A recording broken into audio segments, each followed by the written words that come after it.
গতকাল স্বরূপ বিশ্বাস অ্যারেস্ট হয়েছেন এবং তখন অ্যারেস্ট হওয়ার পর দেখা গেছে পুলিশ থানায় গিয়ে ওখানে নাকি ডিম ছোড়া হয়েছে, মানে মানুষরা ডিম ছুঁড়েছে। কি বলবেন, প্রতিক্রিয়া কি দেবেন? দেখো, অবভিয়াসলি মানুষের প্রতিক্রিয়াটা হলো মানুষের যে অপারেশন যেরকমভাবে অপ্রেসড হয়েছিল, আমি যা শুনেছি টলিগঞ্জের লোকেরা যে অপ্রেসড হয়েছিল তারই একটা রিয়াকশন। কেননা অনেক দিন ধরে যদি কোনো জিনিস কাউকে অপ্রেস করা থাকে না, তারা এক না একদিন রিভোল্ট করবে।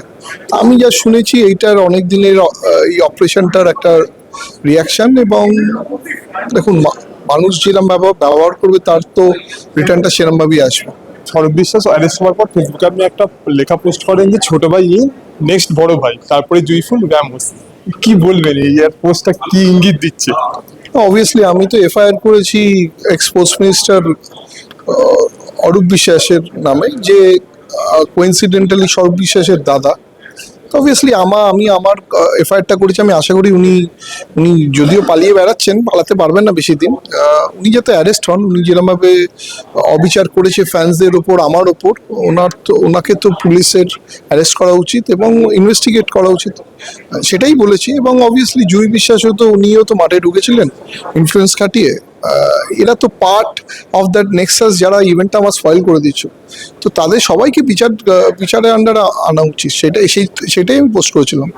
বিধাননগর থানায় বিধাননগর থানায় অরূপ বিশ্বাসকে ডাকা হয়েছে, তিনি 14 দিন সময় চেয়েছে। কি বলবেন যে এড়িয়ে যাচ্ছে ব্যাপারটাকে? দেখুন, পুলিশকে তো শুধু সময় চাইলে হবে না, পুলিশকে মেডিকেল সার্টিফিকেটটা জমা দিতে হবে। তখন মেডিকেল সার্টিফিকেটের উপর ডিপেন্ড করছে, উনি তো এখনো জমা দেননি। আমার মনে হয় না পুলিশকে অত তাড়াতাড়ি বোকা বানানো যাবে। পুলিশ আবার নোটিশ দেবে, এক না দিন তো ওনাকে ইয়ে করতে পারবে। আর উনি যে বেলের জন্য অ্যাপ্লাই করেছেন, মনে হয় না উনি বেলও পাবেন।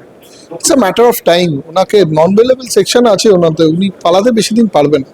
এই যে অরূপ বিশ্বাস এই যে কাণ্ড কারখানা যেগুলো করেছে, মেসির ইভেন্টে যেটা করেছে, তারপরে যে পালিয়ে বেড়াচ্ছে, তাহলে এমনি কর্মফলের বিশ্বাস কর্মফল হচ্ছে।